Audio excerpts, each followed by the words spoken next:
Hey, people, how the hell did California get its name?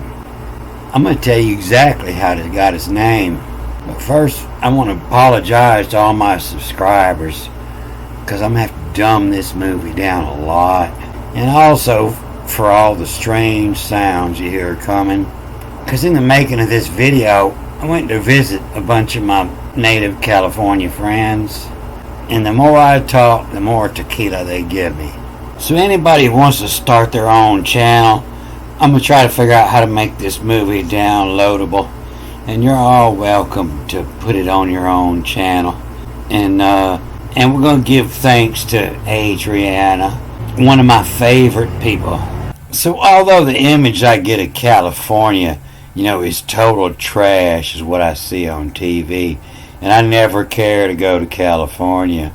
It seems that this image that they're feeding us is just the balance, because all this total trash over here is just balancing all the good part. And so there is some really great things in California, but we don't see them. All we see is the trash over here on the other side of the world. So if you Google how California got its name, you'll find a couple stories.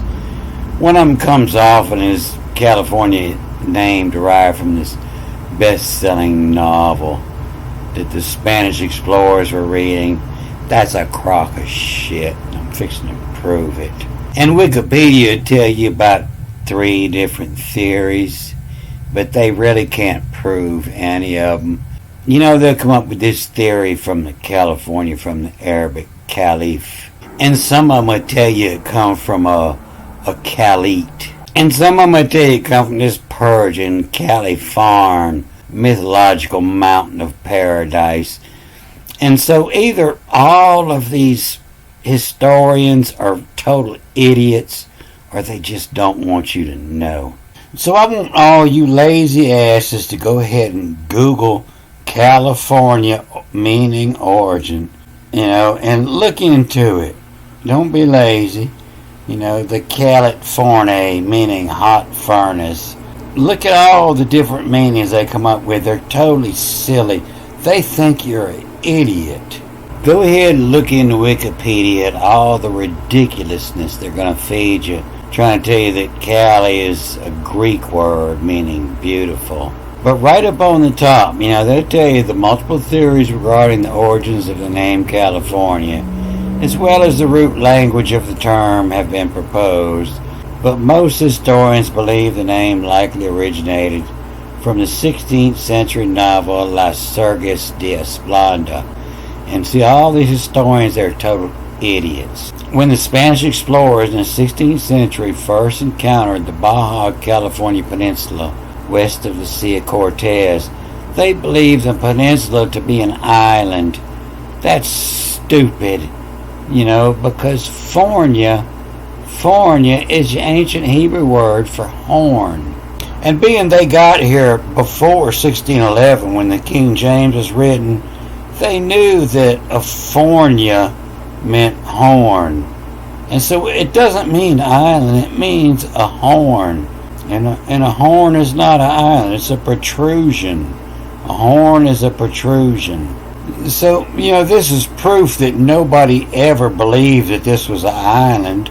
It's proof that either they're idiots or they think you're an idiot, is what it is. And everybody in the world knows that the word Cali means black, the black one. Everybody in the world. It comes from the ancient god Cali, the ancient Indian god Cali. It should look horrific, but black is good. If you're a farmer, you go till up your soil. If you see some old pale white soil, you're going to starve to death. You want black soil. Black is good. Cali. Cali is the god of black. Doomsday and death. Death is black. And everybody thinks death is bad, but no. Death is good. Everything has to die to be reborn. You can't be reborn without death. Black is good. And a fornia is a horn. Qrnphrnya. Fornia. Cali black horn. So if you Google black horn, you're going to see this old black horn. It's a Cali. It's a Cali, a black horn. A Californica. A black horn. You know, the California horn. For the people who didn't understand the language. But yeah, the Cali is the black and the Fornia is the horn. So when they got there, you know, they were coming from South America. They were working their way north, and they run up on this place, and they had all these black horn snails.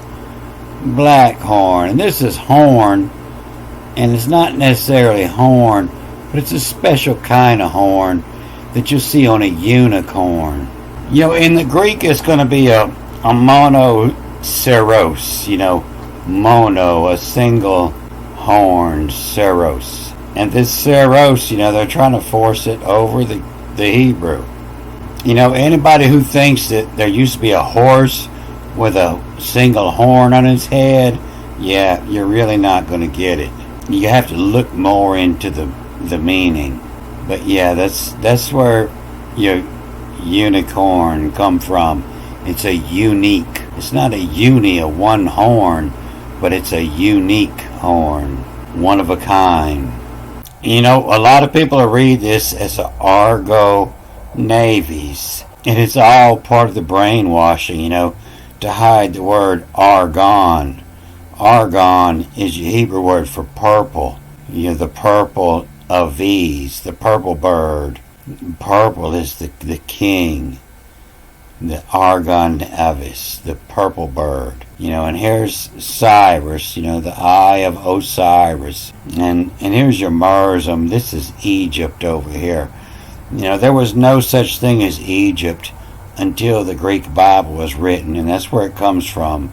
It comes from the star right here, meaning Egypt. And this is the paw, under the paw of the dog, Canis Major. So, as I edit this movie, I see how irritated I sound. And I love tequila, but yeah, it does make me lose patience with idiots. But an Argon aves, you know, aves is a bird. But a bird, you know, you look in ancient Egyptian, you know, and the birds were a representation. And that's the other meaning of aves, you know, aves is a bird. But aves is also a plural of avi. And it's where your word avatar come from, you know, the vision or the image that you want to represent yourself. Instead of putting my own picture up there, I put that frowny YouTube frowny face up, you know. And it's my vision or my image.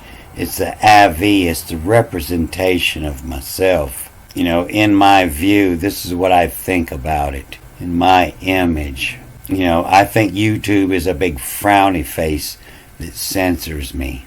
So, thank you much, Adriana, for what you have done. And anybody over there in California, you know, if you want to put this together, if you understand what I'm saying, you want to put this together and straighten out California's history that they're trying to hide. You know, this is your proof. You know, you look over here in Daniel 7, and a Fornia is a horn. Fornia, and a Cali is black, the black horn. As these Spanish explorers carrying this Hebrew Bible worked their way north, they named places for what they saw. And what they saw most at this horn of California is this black horned snail. And their ancient beliefs on how everything connected, you know, they knew that this was a horn and it was connected to the Cali horn. In all the ancient books of nature, they tried to connect everything, the words and the earth. And I've been learning a lot about this in this book of Daniel 7. I just read all this today. I did one line of it yesterday, and I said I was going to go back and read the rest of it, and I read it all today. And most every word in it, they'll tell you it's the only time it's used. All the language in this book of Daniel is different from the rest of the Bible. And most every word in it is one of one time, because this language is different from the rest of the Bible. It's because they forced a meaning across this book. And I'm going to make another movie, to show what I learned here. And I'm not going to read like I usually do. I'm just going to hit on a bunch of these words that you can read and you know what they mean. And we learn a lot about the meaning that they've tried to force over them. And that's what I learned most about reading this. It's not that I learn a lot about reading this. I learn a lot about how they try to cover up words, and what was tilted and it was lifted up. T-I-L-T, the tilt was lifted up. They're trying to hide our ancient English language. And the true meaning of where this feet come from, this Regilin, that was a trip. But this word for the foot, this brig over here, the B-R-G, the briggle, this is a briggle. You're in the brig. Brig is the ancient naval word for the prison. And when you got your feet locked down, is where they're getting this, with its feet. With its feet locked up, the brig. So while I was sitting there talking to my Mexican friends and drinking tequila, I was watching some TV, something I don't often do. And I was noticing the pay raise that the footballers is making. They're making outrageous money. They're making $3 million a game, some of them. Where is this money coming from? And that tells me one thing.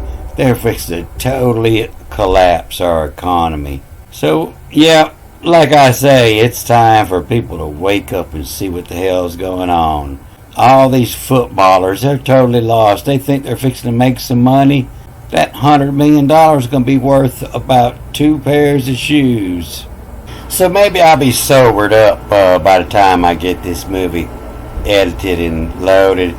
And I'll come back and I'm going to read a bunch of these words that they're trying to flip the meaning of the mystical. Yeah, it was mystical, so I was considering it because it seemed mystical. And of the days was seated his garment as snow. The reason that doesn't make any sense at all is because this is not a garment, this is a lavish. And lavish is not a garment, it's just extravagant whatever. It's not a garment. It could be an extravagant garment, but it could be extravagant jewelry to lavish.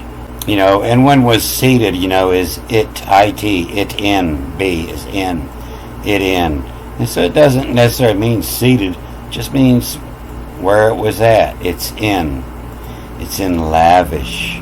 And when a stream which is fiery, that's actually your dinner coming. So California, this is your representation right here. So in ancient times, I could read the word California in a book and not understand what it meant. But when I saw this picture, if I was a sailor, I knew exactly what California meant. Don't forget. Hooty hoot, hooty hoot. I won't forget. Alright, I'm going to cut this off here. Good day.